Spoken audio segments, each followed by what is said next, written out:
today.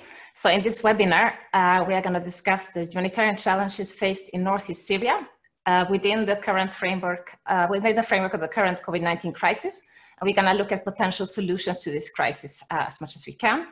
So the webinar takes place ahead of the 4th Brussels conference on supporting the future of Syria, which will be held at the end of this month. So the speakers might also make reference to what their expectations are from this conference and possibly proposals for solution of the humanitarian crisis and in a longer term also the Syrian crisis. And our hope is that this exchange, this platform, this space that we have here today can help provide arguments for international community to increase the support towards humanitarian actors operating in Northeast Syria, as we get to hear from these people directly today. And we are very lucky to have with us a group of experienced speakers with a lot of work from the Middle East and Syria particularly. With that, I'm going to hand over to Majed Joseph Dawi. So Majed, your organizations, the ASO Center, together with 103 other organizations that are working on the ground in Northeast Syria, you have written a joint letter directly to the 4th Brussels Conference on Syria. So who are those 124 organizations? Please don't list them, but just in general, what they are working on. And why did you come together to write this letter? And maybe if you can highlight some of the key elements that you are really trying to bring forward with this letter. Majed, you have the floor. Thank you. Yeah, thank you so much. Sorry, maybe I take more time. I ask for a bit more, other 5 to 7 minutes. There is a big problem for the organizations and civil society working in North East Syria. There are many concerns of the civil society working in North East Syria. Regarding to I want to start with the civil society work in North East Syria area, that there are many concerns and issues of the citizens of this area, years of wars, and their voice were never heard from the international community or from the civil societies in the international organizations. The region was marginalized by the regime, then the international community. The voice of the Syrians in North East Syria is absent from all the international forums and events. There are clues from forums and meetings and the transitional political process. Perhaps it is a new information for many of you that the civil society in the constitution process was shared between 3 main countries in the region, Turkey and Iran and the regime, and that was in agreement with the Mr. de Mistura, where he was responsible for excluding this region and the institution operating in the region from the constitution process. NES area consists of more than 25% of the Syrian, and its population with the displaced represent more than 25% in the total numbers of the Syrian remaining in Syria. So they must be strongly involved in the international forums and political process. Regarding to your question about the letter we submitted to the EU, this letter is expressed and reflected the opinion of most of the organizations. We cannot say all of them, but most of the organizations operating in this area. And we were a part of this working group and drafting this letter. We have we organized several meetings for organizations operating in Raqqa, Deir ez-Zor, and Hasaka to discuss and set up their priorities and suggestions that we should include in the letter. We sent this letter to most of this organization in order to review and put their comments, and it was approved and signed by 124. You mentioned 203. It was because we couldn't to send these letters, the signed letter to the EU in the time, so that's just 90 93 organizations signed in the first list, and the second list it was 31. And also we send the additional list to them, and we told them what the problem we faced, the technical problems we faced for the signing. And all these organizations that signed, and we shared their emails and their signature to be sure and to communicate them and to take their voice to the decision makers. Some of them, after we finished that, some of them, they contact us and they couldn't not to sign, and it due to the reason related time or a technical reason. Regarding to other question about why this organization or these groups, they came together. Actually, I want to mention that there is many people, they are attending in this meeting also, our colleagues, which they join us to drafting and to write this letter. Maybe they can add it if I have any mistake or if I didn't give the right of this message. Those organizations have come together to draft this letter because they have always been marginalized in delivering their voice, and they were always monopolized by some organizations that have no presence of on the ground. Another reason is the withdrawal of 15 organizations from a dialogue with the association and networks and platforms. Our friends and colleagues in other area, which they based in other countries. We cannot talk about them because they have their reason why they refuse to sign or to agree some our request or our people's request. We, as a center, we published the clarification about our resignment from this process and why we came to other. Majid, sorry, just maybe maybe not everyone has seen the letter, so maybe what are kind of the key points that you that all these organizations are highlighting in the letter, that are also, I think, reflected in what we have heard also from the other speakers, but kind of the preoccupations of these 124 organizations that want to bring their voice to international community and kind of share their concerns. Maybe some of the key points from the content of the letter that you would like to stress today. Yeah, actually, so that's I asked for more time because our organizations all the time, they couldn't deliver their voice to the decision maker or to the international committee. But in general, the main points which mentioned in this or in their suggests or in their recommendation, they talked about the violence in some north or northeast of Syria area regarding to the minorities or to the religions in these areas like Afrin or Tal Abyad or Ras Al Ain.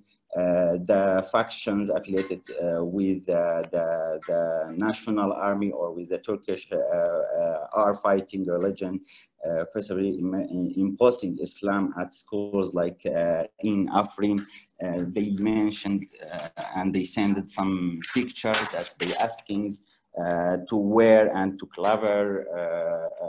They cannot get a nationality if they didn't cover their hair.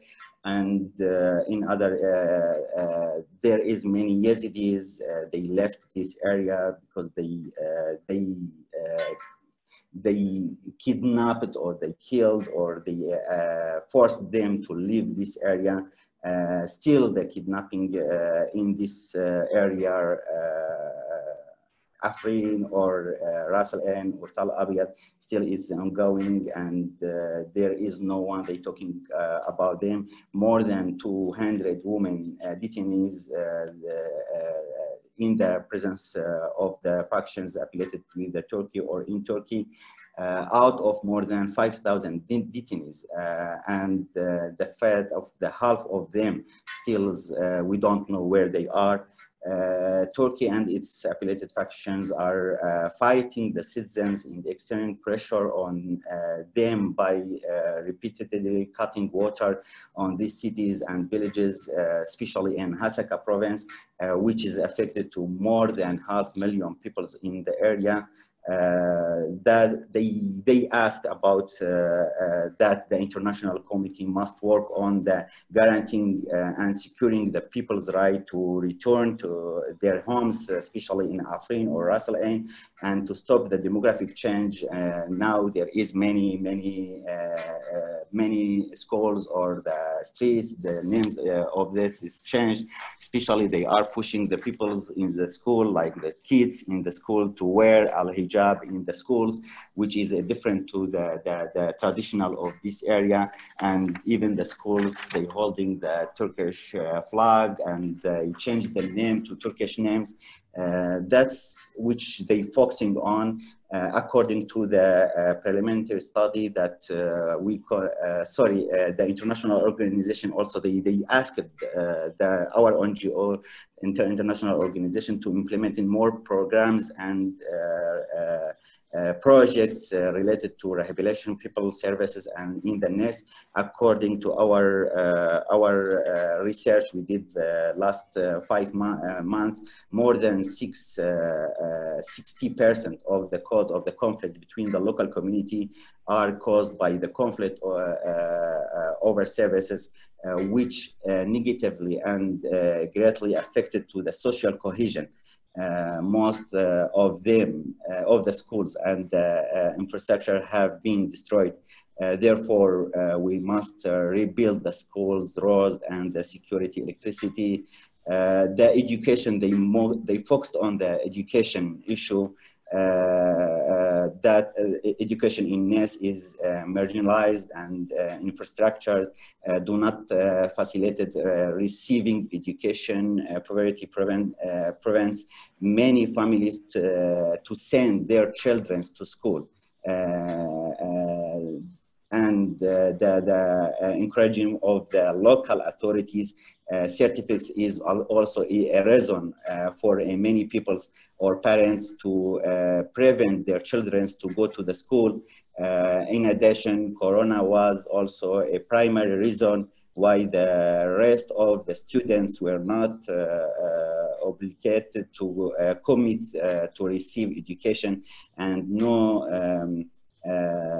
virtual education services are provided. Therefore, the necessary logistic issue for the continuing of the educational process must be provided.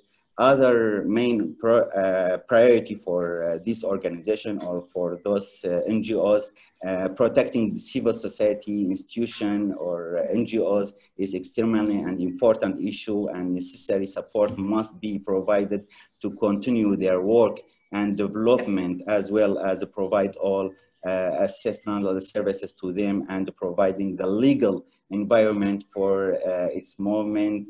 I told you it's many things which our organization they want, it was because many years never one they listened to them, and they didn't ask them to attend in the international events or conferences or meetings. So I think on that point, Majid, maybe you're referring to research reports also that you have done. So maybe this is something also, if you can share with us the links, it's something we can include also maybe in the article or when we publish the videos, etc. Also the link to the letter, if not everyone has seen that. I think it's important that also people get access maybe to this information. So yes, I'm sorry, I have to cut you. We have other couple of speakers before we get to the Q&A session. Thank you so much. I think it was very rich, and I think particularly also the point of the education is super important. Really, that's the next generation that we are talking about that are not getting access to education. We are gonna move on now to Sarah Kayavi from Human Rights Watch. Sarah, we're very happy to have you with us here today, and you have produced a very interesting report that we would like you to talk about. So maybe first, why did Human Rights Watch decide to conduct this research, which is focused on aid restrictions and the COVID-19 response in North East Syria? How did you do it, like methodologically speaking? And what are the main findings, especially if we think about it in the terms of the impact on the rights and the protection of the people in North East Syria? So Sarah, please, you have the floor. Thank you very much. Our report, just sort of a quick introduction for the report. The report really focuses on how aid restrictions that are specific to Northeast Syria have impacted the ability of humanitarians to prepare for coronavirus.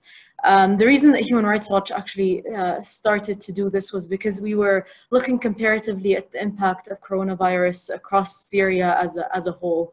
And although the situation in the entire country really is catastrophic, from the northwest government-held to northeast faces a particularly different challenge in a way, in that in January 2020, the UN Security Council decided not to renew the authorization of the cross-border crossing Al Yarubiyya.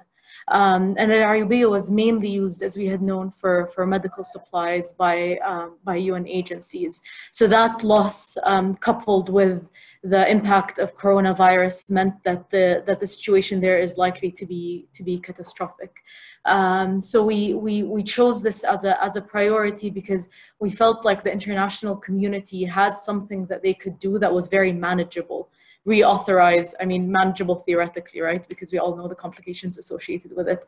Reauthorize Al Yarubiyya border crossing. But we also wanted to provide research that really scientifically addressed or attempted to address the impact of the closure on humanitarians' preparedness for coronavirus.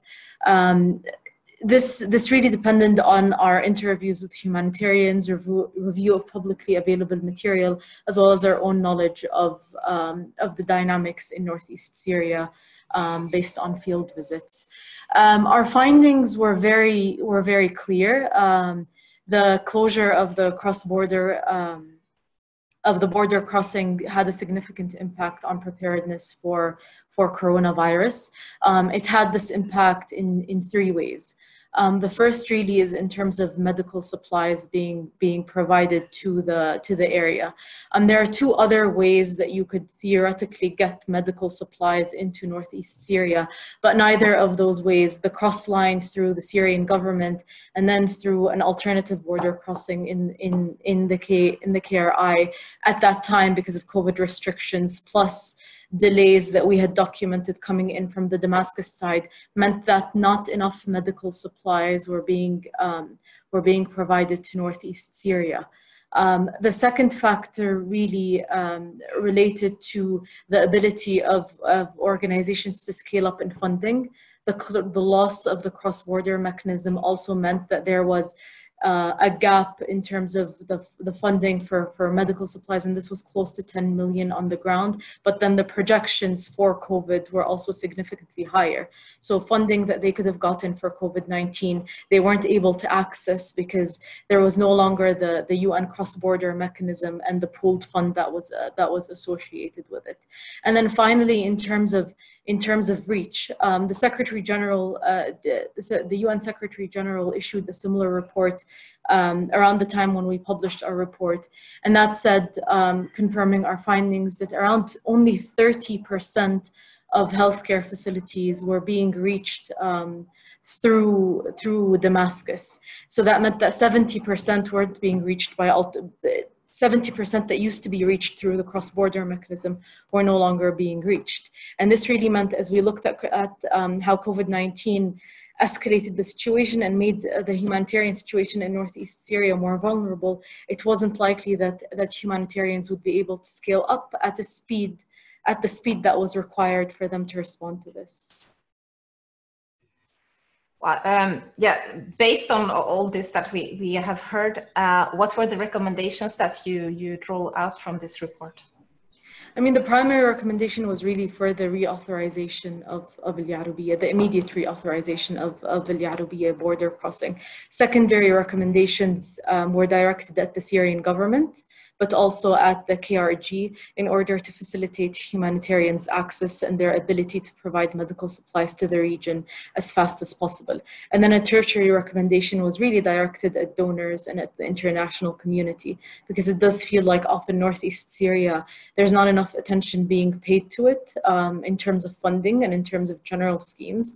And I think this is, it's sort of timely to say that to these donors is that if the cross-border mechanism is for Al Arabiya is not renewed, then they need to work with humanitarian organizations to find alternative means of funding a robust response in Northeast Syria.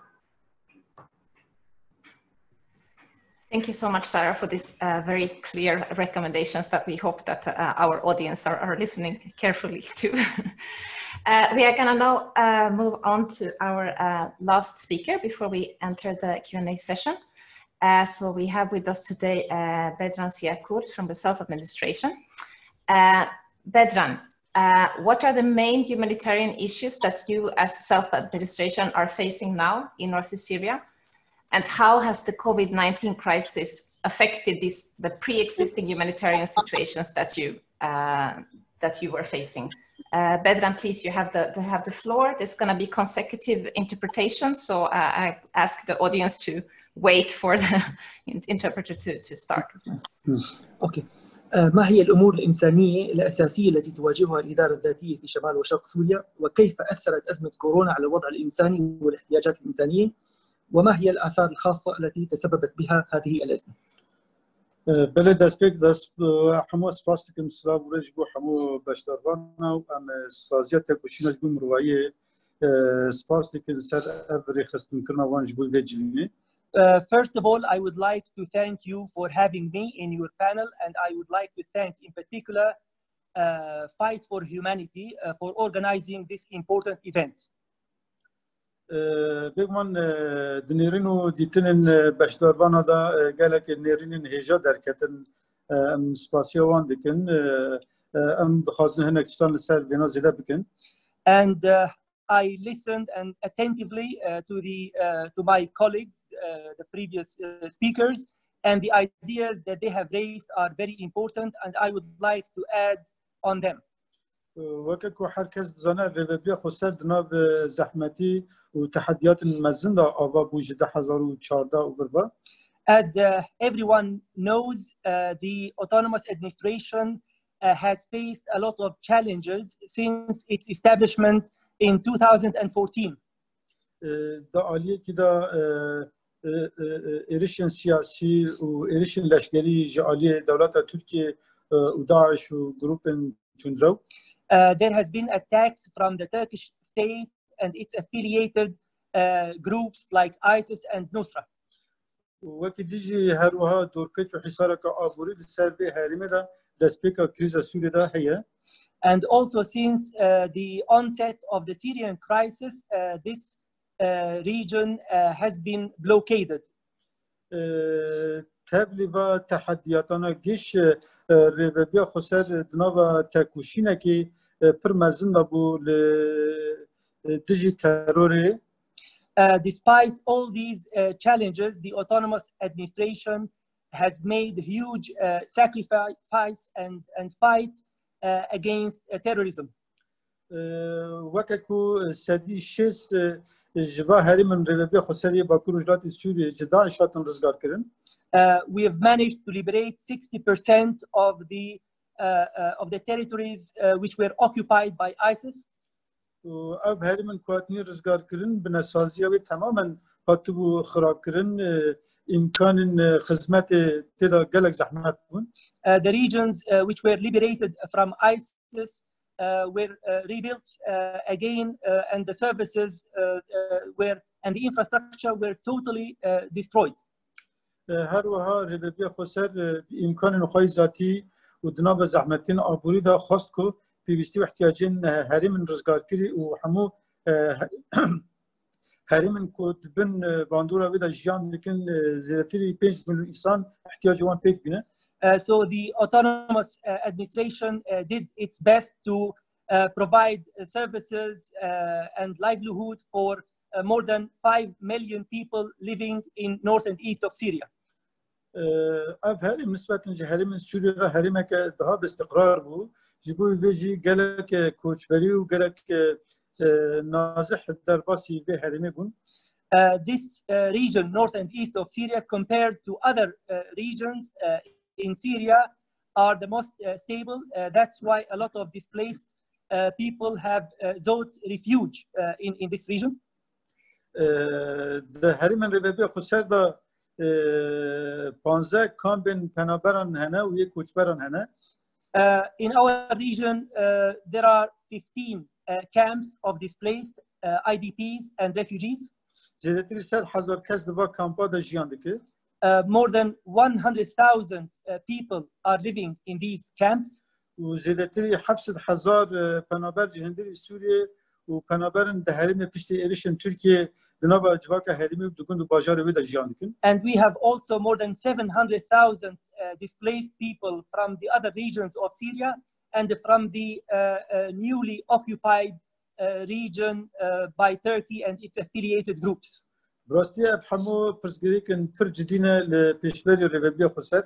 And these pose serious challenges for the work of the autonomous administration.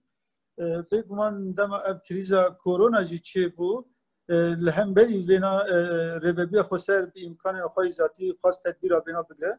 And the corona pandemic further aggravated the humanitarian situation in this region and made the autonomous administration, have to take care of further difficulties. تشتكوا ربابي خسر كل فراني دعالي إجراءات وقائي وخبرستني دبون لهمبري احتمال برابون النخوشية. The main measures taken by the autonomous administration are preemptive ones in order to prevent the spread of the virus among the population. اف اجراءات حتى اصل كبلند پر ايجابي بون وبدبي معناه ده تعامل الربابي خسر الهمبر بلاغونا كورونا تعاملك باش بو. These measures have proven to be effective and positive. وكي ديتر هناك اجراءات دالي تندرستي دا استاندن وكيكو جين حجرت شكرن هناك جين تايبت نقطة تندرستي تايبت باكرن جبوكو اگر احتمال نخاشي شيء بكون بالوضع هذا كنترول بك. We have also taken some health measures like establishing quarantine centers and opening medical centers as well. ل بنام دكانن بيجن كو دالي تندرستي دا روشة تهريم دا روشة كجلك زحمت بو چونكي امكان تندرستي تجاري تير ندكرن كو اگر نخوشيك چه بكون بربابي بكون ببرسي.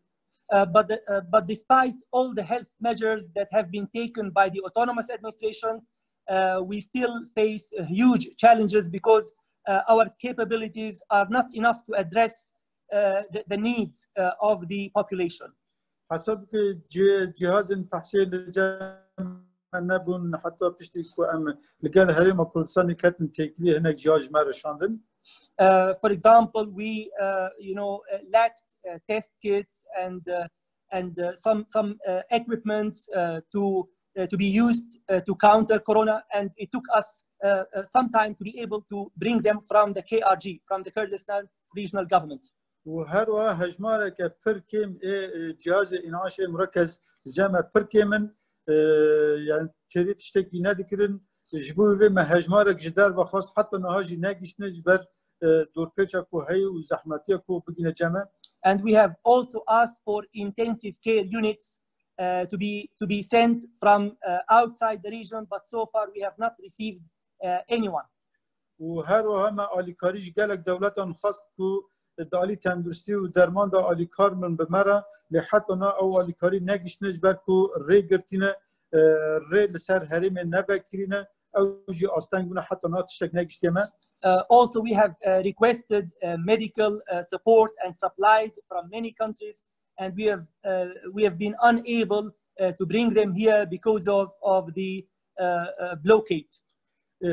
جبوی وینا روشا انسانی تایبت دالی تندرستی دا هریم ربابی خسر روشا که پر گران جیان دکن اگر روشا که پیش بکه به وی کاریسه چه ببه. And this is why we are living in a very difficult and health situation now. And if in case of any possible COVID outbreak in our region, it would be a big catastrophe. عادة ولات کو پرسگری که خواهی سیاسی برای خسر هنی خواستن دبید دما بلابونا کرونا داجی هینا دور پیچ سر به هرمی زیده بکن. And the countries that have some political problems with our region, they put further pressure, more pressure on us during this crisis. گرتنا دریه یعروبیه کو رزدار جی آنی زمان اب شداندنا دور پیچ بول سر ریبیا خسر و ام بنا راستی جو که سوجک مروفی بینن. And as my colleague rightly mentioned, the closure of Al Yarubiya border crossing is big has brought big humanitarian crisis to this region. هرکس زنه سر ساله بر و تا آلیکاری طبی یه رخصت تندرسی یا جانی نگشته هریمش بر کو او دری هاتیه گرتن.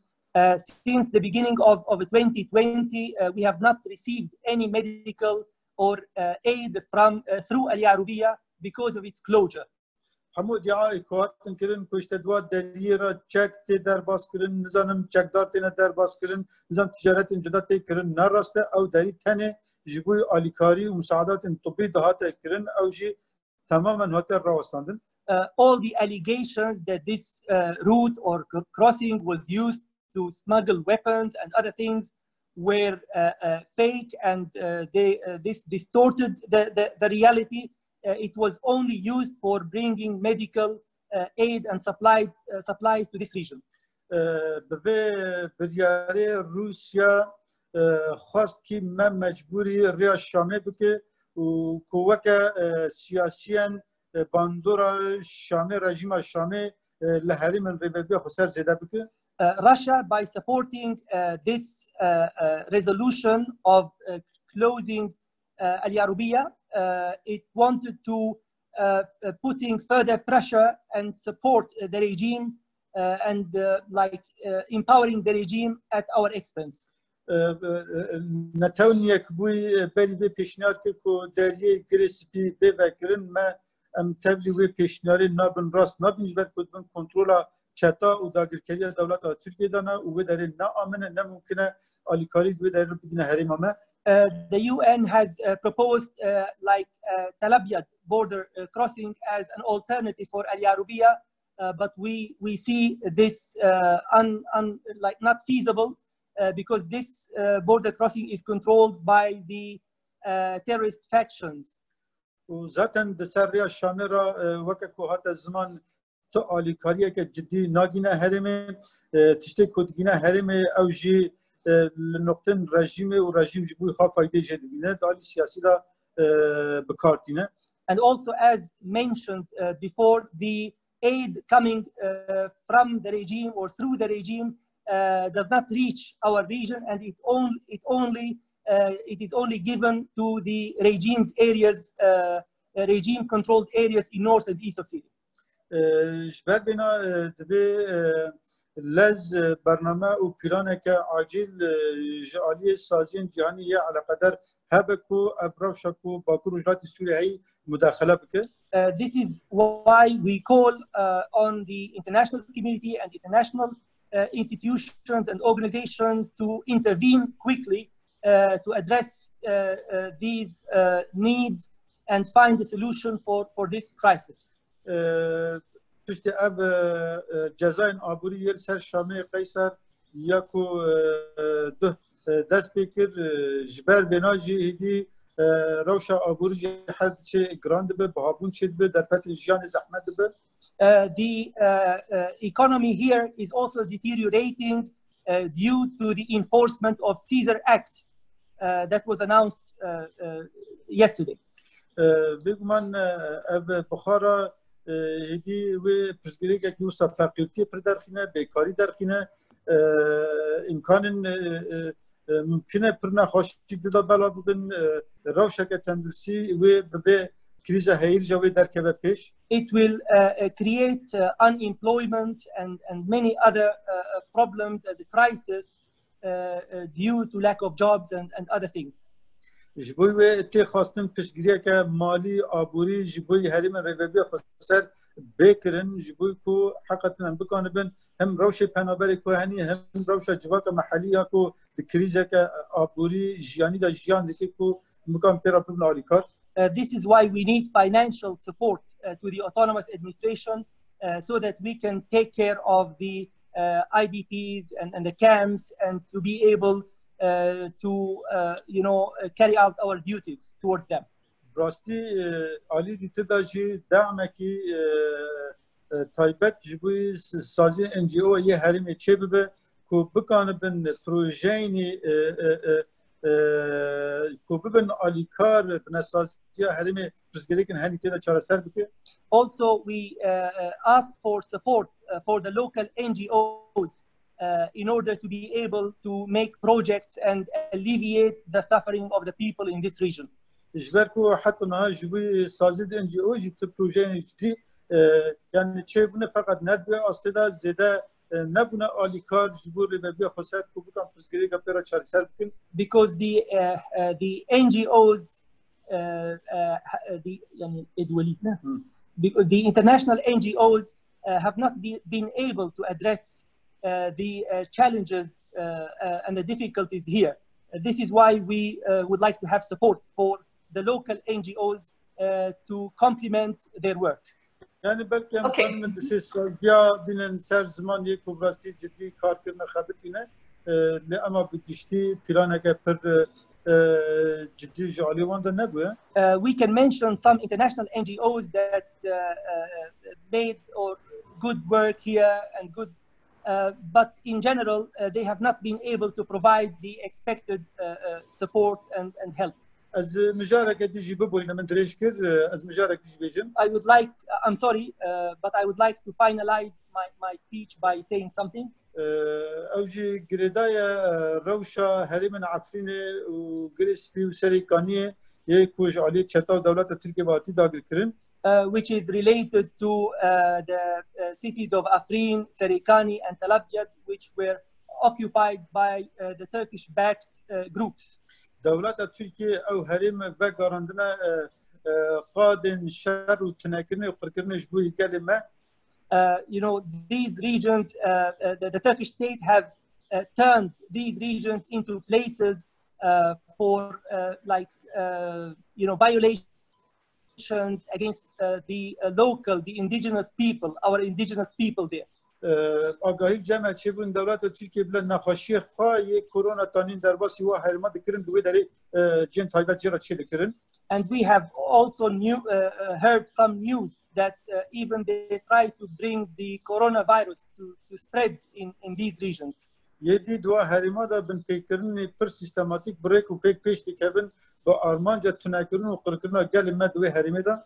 And also a lot of policies have been followed and adopted by the Turkish state in order to demographically change the regions. Yeah. بداوی و حماجی بیش چاول عفرین جن تنا راباندن تنا قتل کرن روزانه کریارن پر عجیب و مازن چه دبن لوی داره و پر تشیهانه کس نزانه لوی داره چه دقومه. And recently we have seen how some women were kidnapped in Afrin, and this is of course only some of the many violations committed against the indigenous people of Afrin. Okay, I'm so sorry, but we need to move on. دنگ قبلن بکن ان کمیسیون ناف دولتی بشینن عفرین لکولین بکن راستیت درخینن بداره. So we call on the sending an international commission to Afrin in order to do some fact finding in this region. Okay. Thank you so much. I think it was very, very informative, and I'm sure there are going to be some questions for you also in the Q&A that we don't have much time for, but I think it was very, very rich and with several kind of concrete things also coming out. I'm going to hand over to Nicola for a short second poll, and then we're going to move into whatever we have left of the Q&A. Nicola. Okay, so we want to submit you another poll. So following our discussions and what you heard from our speakers, what is the main humanitarian challenge for North East Syria? So can you answer the poll that should be opening on your screen?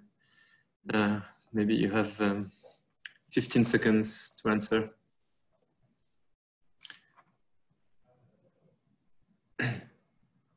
It's ticking up.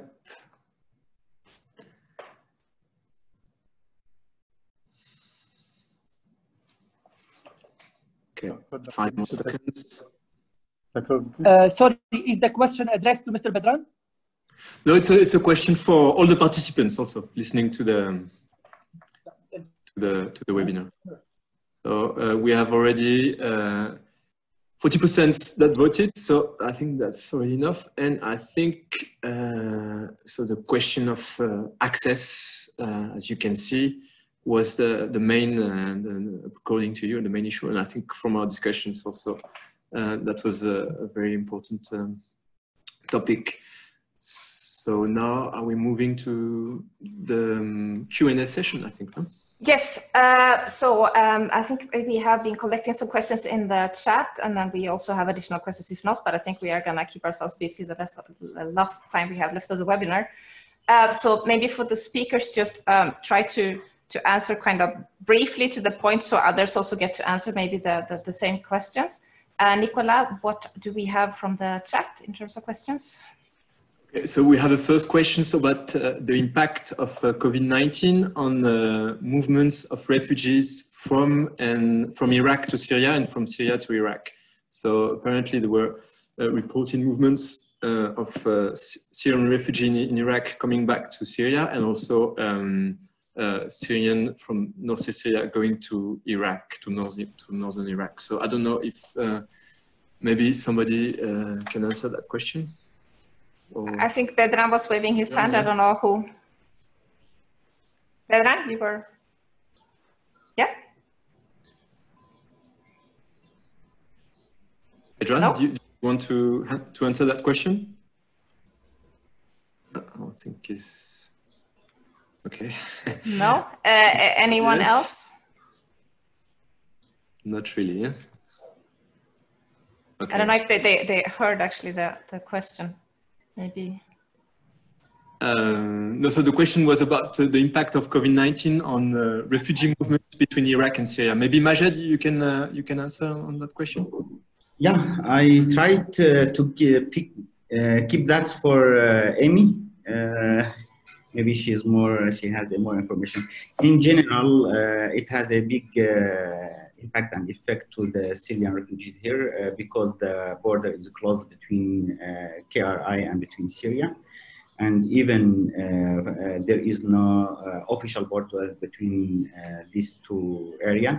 And especially there was no support from international committee or from WHO to provide the services against this pandemic, to deliver the support to this area. Just there is a small support from the KRI to the local authorities in the North area. In general, the problems is because of the border is closed. Even this, the economy situation is affected to the people. That's Corona affected to the economy issue in the North area. And so that we can see many people, they live and work and they cannot open their shops, and even the organizations we get some problems because we cannot cross the border inside Syria or come to KRI or to move between the two. Okay, thank you, Majed. I think we have another couple of questions, maybe, Nicola? Yeah. Another questions, I mean, there were several questions actually about the Kaiser Act. So one of the questions was, what was the impact of this Kaiser Act on the North East Syria economy, and also on the exchanges, economic exchanges between different parts of Syria, including with the government in Damascus. So I don't know if Bedran maybe, or somebody, maybe Majed also, if you would like to answer these questions, or somebody else. Maybe Bedran, because he didn't. Bedran, yeah, please go ahead. Okay, good. طبعا قانون قیصر دا تو اوک قانونی تونه کو مناطق ربوی خسر بین اعفا کرن. According to Caesar Act, the regions of the autonomous administration are not exempted from these sanctions. ام طبعا ایشوی دکشینن کوی باندورا وی لسر هرم ربوی خسر چی ببر؟ So this is why the region of North and East of Syria will be affected by these sanctions. جبر سبب سرکه یک جبر کو ام هنا به پری سوریه تعامل دکن. And this is because we are still using the Syrian currency, the lira, in our region. وقتی دیگه هنا تبادل که تجاری داخلی به هندی سوریه را برکه تجاره هیه. And there are some economic exchanges with the tradesmen from other parts of Syria, from the regime's areas. يعني ام نتیجه بشک جسوری نه و بشکل که راست ام باندور دبن. So we are a part of Syria and we are affected by these sanctions. و ذاتاً وقت برای ما بود رضایت خود هرم ما هرم اکید بن باندور که ایام دور پیش که آبوری دابو. And as I mentioned previously, that our region is economically blockaded. ام وقت رضایت خود به هنگ قرارات و اجرات نخواهی داخلی ام بخوادن به باندوری سبک بکن. And we are trying through taking some decisions and laws in our region to reduce the effect of these sanctions. به درباره دام نقاش دکن پروژن دم اورتا کنترل کردن سکان کنترل کردن جبوی تجارت پرا چه نبود نبره ما هرم رژیم دا. So we are thinking of mid-term projects and some like laws that maybe prevent exchanging the currency between our region and the regime's areas. هر وها ما بیار کرد کو ام راتب خوادکارن ربوی خسر توجی زیاده بکن سدی پنجی. We also took the decision to raise the salaries of the employees in the autonomous administration. جبوی کو باندورا جزای قیصر لسر هرم مکه نبه یان جیکیم به انواع خواتا پیش خینن لیابتن نبسه. So we are taking these measures to reduce the effect of Caesar Act on our region, but this will not be enough. پیوست جعلی جواکر نافدولتی در ودا طایبت قوارسیونا نافدولتی یا کو ام به هفت شریک دیجی داعشار دکن تشگیری آوا چه بده؟ We think it's important for the coalition whom we work together to defeat ISIS. We expect support from them. راستی دم اقتصادی مالیش بی هرم لازمه وقت گاویدی مگود پیوست تشکیل چه بود وقت چه دالی عسکری دا چه بود؟ So we expect like economic support, just like the military support which we received during the fight against terrorism. Thank you. Thank you. Okay, I think. Sorry, I think we're running a little bit short of time, but I think it would be nice to hear as a final kind of forward-looking point before we move into the concluding remarks from Sarah on how you are working and how different organizations are working towards an implementation of the recommendations that you lined out, how to reopen the border, how to kind of get the humanitarian assistance working and being able to address all these challenges that we have heard. So what can we do on an advocacy level, Sarah? So I think, I mean, a lot of organizations, and it's not just Human Rights Watch, it's really also being led by other INGOs and UN agencies themselves and advocating with the UN Security Council to re-include the Li Arabiya border crossing in the resolution that should be on the table in the next 2 days for the reauthorization of the cross-border mechanism in Syria as a whole. So that's an advocacy effort that we and others have taken up with members of the Security Council to make sure that it's included. I think what's critical right now is for all of us really collectively to ensure that it survives in the draft. I mean, we know what the positions of different countries, primarily Russia, is, but there are more than Russia on the Security Council, even with the veto. And I think there's a role to be played in engaging all of the countries that are currently members of the UN Security Council to ensure that this is implemented. And then to really seriously consider alternatives if the cross-border organization, if the cross-border authorization fails.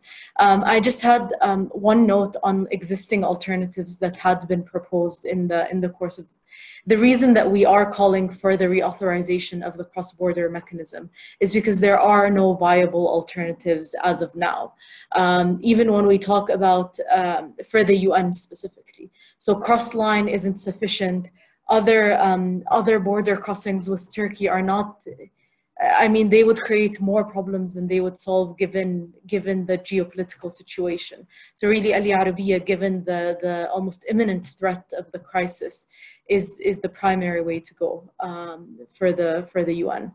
And I think this is a fight that everyone sort of understands the consequences of. I'll stop there. Thank you. Thank you. I think that's a perfect wrapping up, and I think we are all keen to fight for better humanitarian access to North East Syria. I'm going to now hand over to Mehmet Balshi, so co-director of Fight for Humanity, for some concluding remarks. Mehmet, you have the floor.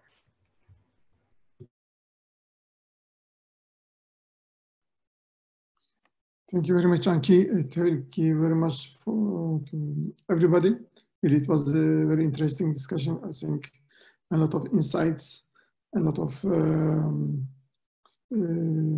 analysis, also information which can which are telling us that the situation is very, very delicate, so very fragile. So therefore, there is a need to intervene or to mobilize international community to prevent the situation from being worse. I think this is the main challenge today. I understood as well that, as Luca also mentioned, Badran also mentioned, I mean, the COVID-19 is just spreading out in the region. As we know, in Iraq, there are a lot of cases. It's become now very serious, and we know the interaction between the regions. We know there is a legal or also semi-legal crossing, but there is a lot of also illegal or non-controlled crossing on the border. It's a huge border. Therefore, it's very, very important for the North East Syria to control the border, and that, or to prevent that coronavirus, especially from Iraqi side, is not coming to North East Syria. And also the collaboration with the World Health Organization is very important in order that the cases from the regime area are not reaching North East Syria. I think this is one of, now is becoming serious problems despite all the measures have been taken so far. And then, as I also understood from this discussion, all humanitarian programs are affected, all are slowing down, all are trying to do their best. At the same time, there are more vulnerable people among the vulnerables, like disabled people, IDPs, refugees, people in the camps. So, and then also we understood that the health service is very fragile, so need again an important support in order to respond, especially if something the health crisis become or the COVID spread out again. This is, I think, maybe it's a good time still to take the measures. We shouldn't really give up with the measures or with ask in order to bring more material, meal protection or to the region. I think this is very important. And also the issue related to decontamination of weapons, explosives in the cities, in the fields, as Amy said, the region is rich in agriculture, and is also very important for the people to cultivate their lands and to move around in order to respond to their needs, in order to become less dependent on the assistance or international aid, because the region is rich. If the region is supported, I think they can respond to a lot of needs. This is very important also, this kind of programs. And I'm not talking about the health, mental health. This is also another issue. I think another important issue is very important. I think maybe many people listening to us doesn't know that in the region there are around 700,000 students in the schools. 700 is in almost 30%, if not more, of the population. And these students, schools, education has been deeply affected. As Majid said, that there are not always virtual education or virtual providing. There was some effort from Kurdish administration to provide through television some education to support, to make children busy. But basically, students less 3 months of the education, and we are not sure if they will start in September with the second wave or the new wave of the COVID-19. Therefore, there is an important need to support also the education-related projects, and to and then of course the last point I would ensure that the violation of human rights violations that are happening in the region is also very big concern for the communities, for the populations, and then also the insecurity, of course, of the region is another problem. We don't, as we saw, there are new clashes, new tensions in the region happen in Sinjar and in Mahmoud in the Iraqi side. But we know also that there is important need from, or the call, I think, from the community, from the region to international community to maintain at least the current situation and maintain the stability and peace. This is very important. And for this is very important, Ahmed again said, the inclusion of the North East Syria actors, civilian or political actors, into the political solution and the political solution efforts. At least this, I think, is very important point that I will make. I will stop here, and thank you very much again for your contributions. Thank you so much, Mehmet. I think I have nothing more to add to that. I think that speaks for itself. So just first of all, thank you so much to the speakers, to our audience for being here and for bearing with us. We are 7 minutes late. I think we might have some questions that we didn't manage to take. We will try to answer to those via email if we have the possibility. There will be an edited version of the video recording available, as Nicolas said in the beginning. For those who missed that, there will also be a summary article. And we are also planning to continue organizing this type of webinars. It's a series that we are calling First-Hand Views on Human Rights and Peace. So if you are interested in continuing to attend to those events, follow us on social media or subscribe to our newsletter. And again, thank you so much to everyone, and have a nice rest of the day. One point to add, if people are interested in the letter written by civil society organizations, we have Majid, or we have the copy of the letter. I think either through Majid or either through us, we can provide you with the letter sent to the press office.